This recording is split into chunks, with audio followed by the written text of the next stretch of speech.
Assalamualaikum warahmatullahi taala wabarakatuh dan salam sejahtera.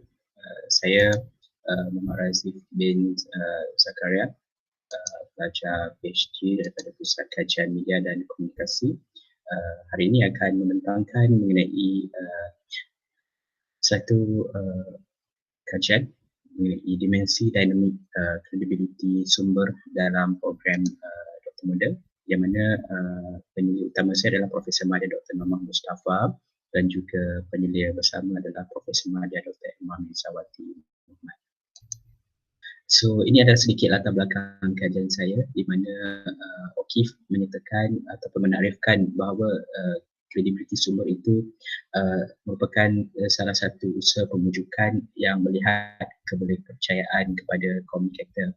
Dalam kredibiliti sumber ini terdapat berbagai dimensi kredibiliti yang dibincangkan dan salah satunya antaranya adalah dimensi dinamik. Antara lain adalah seperti dimensi kepercayaan, karakter, dimensi kompeten dan juga dimensi daya tarik.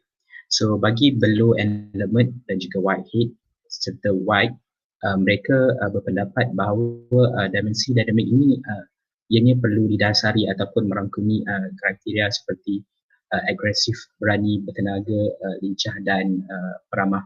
Justru dalam kajian ini saya selaku pendidik akan menganalisis kriteria dimensi dinamik terutama dalam kalangan ahli doktor muda di sekolah rendah yang merupakan sumber penyampai maklumat kesihatan. So, doktor muda ni merupakan ahli kelab doktor muda, merupakan salah satu program promosi kesihatan sekolah yang telah dilaksanakan sejak tahun 89. Mereka merupakan antara pelajar yang berusia antara 10 hingga 12 tahun dan dilantik oleh guru penasihat berdasarkan beberapa kriteria yang telah ditetapkan oleh Perlembagaan Kelab Doktor Muda. So, ini merupakan permasalahan kajian dalam beberapa kajian. Okay. Sebagai contoh, dalam kajian keberkesanan pendidikan rakan sebaya oleh ahli kelab Doktor Muda pada tahun 2017 yang mendapati rakan sebaya secara konsisten menyatakan bahawa mereka tidak dapat memberikan kepercayaan kepada doktor muda kerana apa yang disampaikan oleh doktor muda itu sendiri, mereka melihat doktor muda tidak mengamalkannya seperti amalan mencuci tangan dengan menggunakan 7 langkah, mengambil makanan yang sihat seperti buah dan sayur, menjaga kebersihan diri. Dan dalam kajian itu juga dapatan menunjukkan bahawa pengetahuan rakan sebaya terhadap pemakanan sihat itu hanya 7.6%, hidup aktif 2.1%, berat badan unggul 1.9%, kebersihan tangan 26.2%, kesihatan pergigian 2.7% dan tak nak merokok 17.1%. So daripada data ini menunjukkan satu kebimbangan di mana kalau diikutkan doktor muda mempunyai garis panduan pendidikan rakan sebaya yang perlu melaksanakan aktiviti pada setiap pagi sebelum bermulanya waktu persekolahan dan juga sebelum tamatnya waktu persekolahan, dan maklumat-maklumat itu perlu disampaikan kepada rakan sebaya memandangkan mereka turut dilatih pada setiap hari kurikulum oleh guru penasihat. So objektif kajian ini sebagaimana yang saya nyatakan tadi adalah untuk menganalisis kriteria dan dimensi dinamik doktor muda sebagai sumber penyampai maklumat kesihatan di sekolah, yang mana metodologi yang saya gunakan adalah kluster 2 peringkat, 2 stage cluster sampling. Yang pertama, kita melihat senarai sekolah rendah di seluruh Malaysia, dan seterusnya kita melihat senarai sekolah yang mempunyai kelab doktor muda. So sehingga kini terdapat hampir 4,000 sekolah rendah di Malaysia yang telah menubuhkan kelab doktor muda. Dan di peringkat kedua, kita hanya memilih murid daripada sekolah pusat kecemerlangan kelab doktor muda. Untuk makluman semua, kita mempunyai 5 buah sekolah yang telah pun diiktiraf sebagai pusat kecemerlangan kelab doktor muda. Antaranya Sekolah Kebangsaan Kampung Berangan di Pasir Putih, Kelantan, Sekolah Kebangsaan Seri Iskandar Perak, Sekolah Berprestasi Tinggi Sekolah Kebangsaan Seri Biram Pekan Pahang, Sekolah Kebangsaan Bandar Teknologi Kajang, dan juga satu buah sekolah di Sarawak, iaitu Sekolah Kebangsaan Mungkah.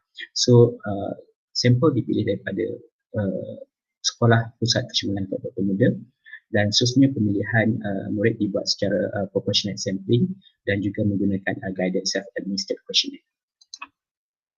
So ini adalah sedikit dari segi pemilihan sampel sebagaimana yang saya telah nyatakan. Antara kriteria-kriteria yang ditetapkan adalah mereka merupakan rakan sebaya, bukan ahli kelab doktor muda, berusia 12 tahun sahaja, belajar di sekolah yang sama daripada darjah 1 sehingga darjah 6 dan daripada 5 buah pusat sekolah berstatus pusat kecemaran kelab doktor muda.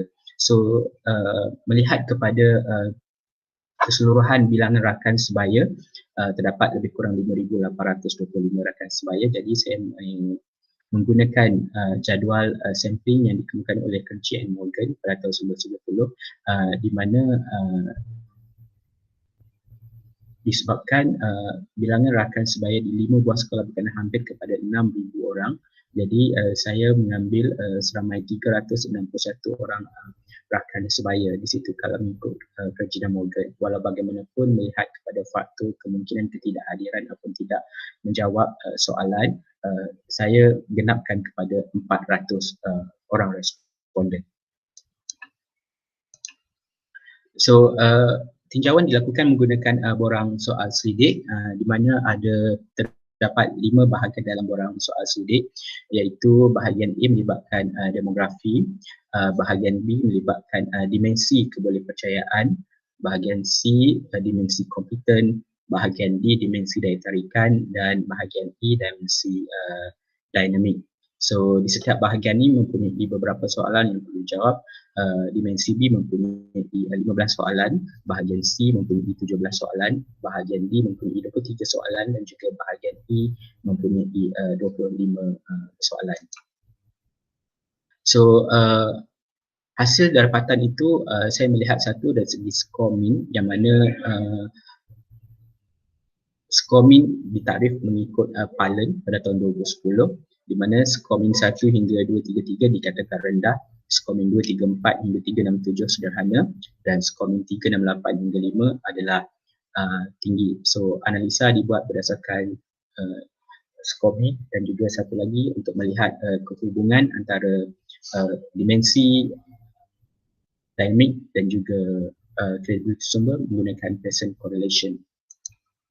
So ini dapatan daripada skor min untuk keseluruhan kriteria dan nilai yang dikemukakan dalam borang soal selidik. Kalau kita lihat yang pertama adalah bagi kriteria berdedikasi, di mana kesemua nilai di bawah kriteria berdedikasi, ada rajin, komited, ambil peran, bersama, berkebolehan dan ikhlas, berada pada tahap kecenderungan yang tinggi. Hanya satu sahaja iaitu nilai berusaha di bawah kriteria berdedikasi yang berada pada tahap kecenderungan min yang sederhana. Manakala bagi kriteria berani yang mempunyai 4 nilai berkenaan positif, suka menegur, yakin, tegas, kesemua nilai di bawah kriteria ini mencatatkan skor dengan kecenderungan yang tinggi. Begitu juga dengan kriteria bertenaga yang mempunyai 4 nilai iaitu lincah, berhemah, tenang dan sihat, juga mencatatkan skor min pada kecenderungan yang tinggi. Manakala kriteria peramah yang didasari oleh nilai seperti mudah mesra, kemahiran komunikasi, suka bergaul, ceria, juga mencatatkan nilai kecenderungan skor min yang tinggi. Manakala kriteria yang kelima iaitu kriteria bijaksana yang didasari dengan nilai aktif, berfikiran jauh, cergas, bijak membuat keputusan, turut mencatatkan skor dengan kecenderungan min yang tinggi. Dan bagi yang terakhir iaitu agresif, dengan didasari oleh 2 nilai iaitu bersemangat dan cepat, juga mencatatkan skor min kecenderungan yang tinggi. So secara tidak langsung di sini ianya menunjukkan kesemua nilai yang dikemukakan dalam borang soal selidik kepada sampel mencatatkan kecenderungan yang tinggi, kecuali untuk nilai berusaha yang hanya mencatatkan kecenderungan yang sederhana. So penyelidik juga melihat hubungan antara dimensi, dinamik dan juga credibility sumber, di mana ujian korelasi menggunakan Pearson correlation dijalankan. Di sini pendidik menggunakan pandangan Palin pada tahun 2010 yang mentafsir bahawa nilai korelasi perpuluhan 10 ke perpuluhan 29 mempunyai kekuatan hubungan yang kecil. Korelasi 0.30 ke 0.49 adalah sederhana, manakala korelasi 0.50 ke 1 mempunyai hubungan yang kuat. Okey, hasil daripada maaf.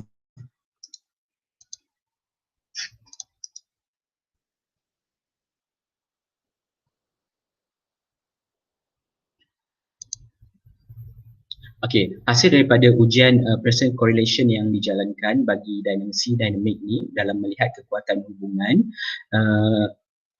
nilai R, nilai perkali R mencatatkan 0.915, manakala seramai 394 sampel yang diambil kira. So R di sini bersamaan 0.915, juga P menunjukkan 0.00 dekat sini, mana P lebih kecil daripada 0.05. So secara tidak langsung ia menandakan terdapat hubungan yang signifikan antara dimensi dinamik dengan credibility sumber, iaitu menunjukkan bahawa sampel menyatakan persetujuan bahawa nilai-nilai dalam kriteria yang dikemukakan dalam dimensi dinamik itu boleh digunakan untuk mengukur credibility doktor muda sebagai sumber penyampai maklumat kesihatan. So sedikit perbincangan. So 6 kriteria dimensi dinamik yang diuji tadi seperti agresif, berani, bertenaga, bijaksana, berdedikasi, ianya boleh digunakan untuk mengukur credibility doktor muda sebagai sumber penyampai maklumat kesihatan. So dalam kajian ini juga pendidik dapati terdapat 2 kriteria baru, iaitu berdedikasi dan bijaksana, yang mana 2 kriteria ini tidak pernah dikemukakan oleh mana-mana sarjana terdahulu. Okey, kalau diikutkan dalam dapatan yang terdahulu, kriteria yang dikemukakan adalah bertenaga, ramah, agresif dan berani. So dalam kajian ini terdapat 2 kriteria baru yang ditemui yang menyatakan bahawa dinamik juga boleh diukur berdasarkan kriteria berdedikasi dan juga bijaksana selain daripada bertenaga, ramah, agresif dan berani. So kalau kita tengok di sini berdedikasi, ianya mempunyai nilai rajin, committed, ambil berat, bekerjasama, ikhlas dan juga berusaha, yang tadi mempunyai nilai skor yang berada pada tahap sederhana. Berani diwakili oleh nilai berfikiran positif, suka menegur, yakin, tegas. Bertenaga, lincah, berhemah, tenang dan juga sihat. Manakala untuk kriteria peramah didasari oleh mudah mesra, kemahiran komunikasi, suka bergaul dan juga ceria. Bagi kriteria bijaksana, ianya didasari oleh nilai aktif, berfikiran jauh, bijak membuat keputusan dan juga cergas. Dan bagi kriteria terakhir iaitu agresif, ianya didasari oleh nilai-nilai seperti bersemangat dan cepat. So dapatan-dapatan ini merupakan kenyataan daripada sampel yang menyatakan bahawa ianya boleh digunakan dalam mengukur dimensi dinamik untuk melihat sama ada doktor muda itu mempunyai credibility ataupun tidak berkredibiliti sebagai sumber penyampai maklumat kesihatan.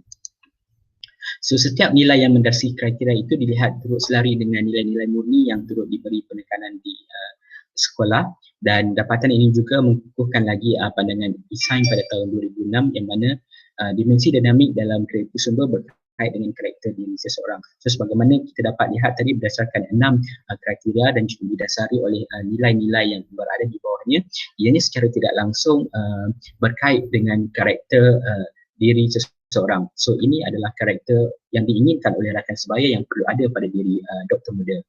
So nilai yang mendasari setiap kriteria dalam kajian ini adalah gambaran karakter yang dapat membantu doktor muda sebagai sumber yang berkredibiliti. So Johnston pada tahun 2010 ada menjelaskan bahawa dimensi dinamik merangkumi kriteria bersemangat, bertenaga, meyakinkan dan maklumat yang tersusun dalam menentukan sikap dan tingkah laku. So ianya juga turut selari dengan dapatan kajian yang kita perolehi dan ianya bersesuaian dengan tugas dan peranan Dr. Muda sebagai sumber penyampai maklumat kesihatan.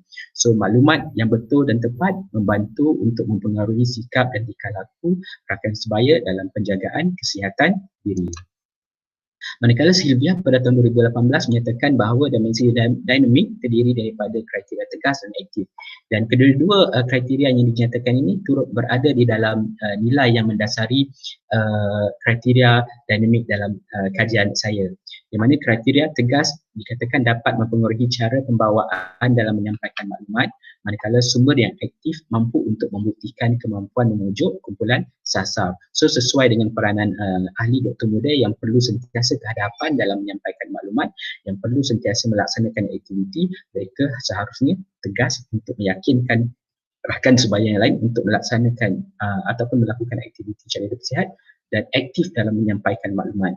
So Dr. Muda perlu tegas agar input yang disampaikan dipatuhi rakan sebaya dan aktiviti yang dilaksanakan secara berterusan dan berulang agar dapat memastikan rakan sebaya benar-benar faham dan dapat mengamalkan apa yang disampaikan oleh Dr. Muda. So kesimpulan daripada kajian ini, dimensi dinamik merupakan salah satu dimensi dalam strategi sumber yang boleh digunakan dalam urusan pemilihan dan pelantikan ahli Dr. Muda di sekolah, yang mana boleh dicadangkan kepada pihak guru untuk digunakan. So dapatan ini juga dapat membantu KPM dan KKM nanti dalam membuat semakan keperluan latihan dunia upaya Dr. Muda dan menambah baik garis panduan co-curriculum pembimbing rakan sebaya, terutamanya dari segi aspek latihan dan juga input. Dan yang terakhir adalah panduan kepada penggubal dasar di peringkat KKM dan KPM untuk memperhalusi dan membuat penambahbaikan syarat pemilihan dan pelantikan ahli Dr. Muda agar dapat melahirkan Dr. Muda yang benar-benar berkredibiliti sebagaimana yang diperlukan oleh rakan sebaya itu tadi. So itu sahaja daripada saya. Sekian, terima kasih. Assalamualaikum.